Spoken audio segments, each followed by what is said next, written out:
So in the study, in the questionnaire that we administered in Mbizana, we found that all our female participants reported the use of wood ash.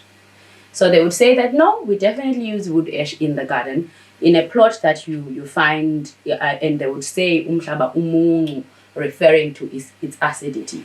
So that is another a readily available product. But it comes with now issues of toxicity, because they are doing it in very small scale.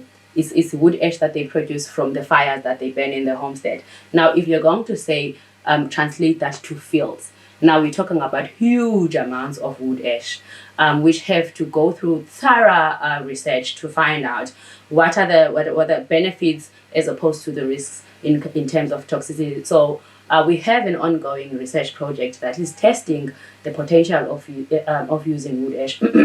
But with that having been said, it's something that farmers are reporting, and we are taking it seriously, in that we have incorporated it into our research.